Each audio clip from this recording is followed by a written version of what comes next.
بالله من الشيطان الرجيم بسم الله الرحمن الرحيم إذ قال يوسف لأبيه يا أبت إني رأيت 11 كوكبا والشمس والقمر رأيتهم لي ساجدين قال يا بني لا تقصص رؤياك على إخوتك فيكيدوا لك كيدا إن الشيطان للإنسان عدو مبين۔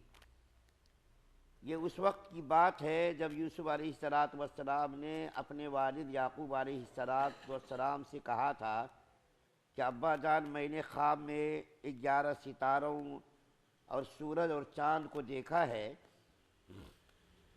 میں نے دیکھا ہے کہ یہ سب مجھے سجدہ کر رہے ہیں۔ انہوں نے کہا بیٹا، اپنا یہ خواب اپنے بھائیوں کو نہ بتانا، کہیں ایسا نہ ہو کہ وہ تمہارے لیے کوئی سازش تیار کریں، کیونکہ شیطان انسان کا کھلا ہوا دشمن ہے۔ سورہ یوسف کی آیت نمبر 4 اور 5 آپ کے سامنے پڑھی گئی ہے۔ آپ کے سامنے اس سے پہلے سورہ یوسف کے آغاز میں کچھ تمہیدی باتیں بیان کی گئی تھیں۔ اب یہاں سے حضرت یوسف علیہ السلام کا بہترین قصہ بیان ہو رہا ہے۔ ان قصوں میں سے سب سے پہلا قصہ یہ بیان کیا گیا کہ حضرت یوسف علیہ السلام نے خواب دیکھا۔ کیا خواب دیکھا؟ کہ مجھ کو 11 ستارے، چاند اور سورج سجدہ کر رہے ہیں۔ یہاں پر خواب کے بارے میں کچھ باتیں بتا دینا بہتر معلوم ہوتا ہے۔ وہ یہ کہ خواب ہر انسان دیکھتا ہے، یہاں تک کہ جانور کے بارے میں آتا ہے کہ جانور بھی خواب دیکھتا ہے۔ ہر انسان خواب دیکھتا ہے، نبی بھی خواب دیکھتے، ولی بھی خواب دیکھتے، کفار مشرکین بھی خواب دیکھتے۔ نبیوں کا خواب تو بالکل صحیح ہوتا، اس کے اندر کوئی شک و شبہ نہیں ہوتا۔ شیطان کی آمیزش، شیطان کی ملاوٹ نہیں ہو سکتی انبیاء کرام کے خواب میں۔ باقی دوسرے لوگوں کے خواب میں شیطان کی آمیزش، ملاوٹ ہو سکتی ہے۔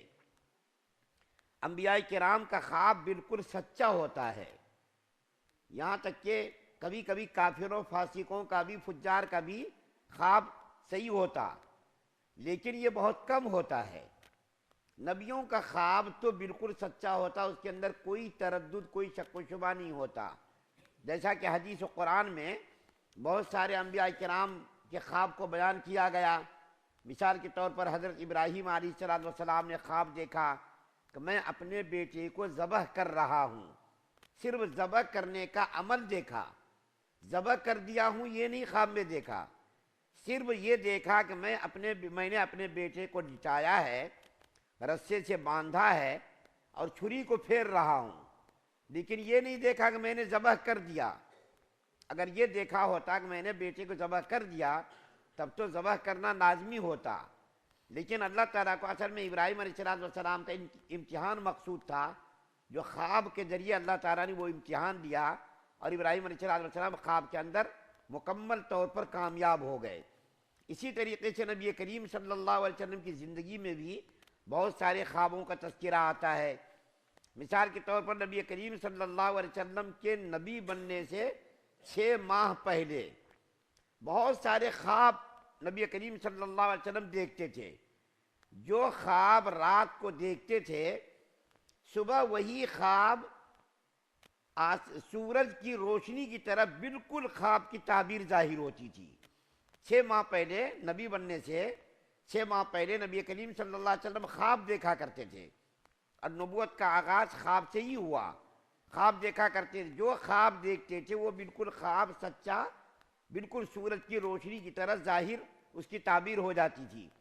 ایک خواب نبی کریم صلی اللہ علیہ وسلم کا قرآن کے اندر جو ذکر کیا گیا وہ یہ کہ آپ نے خواب دیکھا کہ میں عمرہ کرنے کے لیے مدینے سے مکہ گیا ہوں۔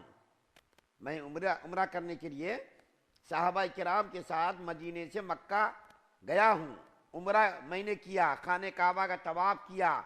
جو عمرے کا عمل ہوتا ہے وہ نبی کریم صلی اللہ علیہ وسلم نے خواب میں دیکھا کہ میں نے یہ عمل کیا ہے۔ تو اللہ کے رسول صلی اللہ علیہ وسلم نے صحابہ کرام سے اس کا تذکرہ کیا۔ صحابہ کرام بےتاب ہو گئے۔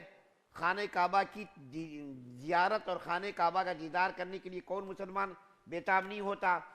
تو صحابہ کرام بھی بےتاب ہو گئے، اور صحابہ کرام کو یہ معلوم تھا کہ نبی کا خواب بالکل برحق ہوتا، سچا ہوتا، اس کے اندر کوئی شک و شبہ نہیں ہوتا۔ تو صحابہ کرام بے چین ہو گئے۔ نبی کریم صلی اللہ علیہ وسلم 1500 صحابہ کرام کو لے کر عمرہ کرنے کے ارادے سے مکے کے لیے روانہ ہوئے، لیکن راستے میں کفار مکہ نے روک دیا۔ اللہ کے رسول صلی اللہ علیہ وسلم کو یہ کہا کہ آپ اس سال عمرہ نہ کریں، اگلے سال اس کی قضا کر لیجیے آپ۔ تو صحابہ کرام نے عرض کیا، یا رسول اللہ صلی اللہ علیہ وسلم، آپ نے جو خواب کا تذکرہ کیا اور نبی کا خواب بالکل سچ ہوتا، اس کے اندر کوئی شک و شبہ نہیں ہوتا۔ تو اللہ کے رسول صلی اللہ علیہ وسلم نے فرمایا، یہ میں نے کب کہا کہ اسی سال عمرہ کرنا ہے ہم کو؟ میں نے خواب میں دیکھا، لیکن اسی سال عمرہ کرنا یہ تو خواب میں نہیں دیکھا نا، اگلے سال کریں گے، اس کی قضا کریں گے، اس کی تعبیر صحیح ہوگی۔ تو نبی کریم صلی اللہ علیہ وسلم نے خواب میں دیکھا عمرہ کر رہا ہوں، تو اگلے سال اللہ کے رسول صلی اللہ علیہ وسلم نے اس جو عمرے کی قضا آپ نے کی، صحابہ کرام کو لے کر کے گئے پھر، یعنی 7 ہجری کا یہ واقعہ ہے۔ اسی طریقے سے بہت سارے خواب نبی کریم صلی اللہ علیہ وسلم نے دیکھے، ان خوابوں کا تذکرہ حدیث میں کیا گیا ہے۔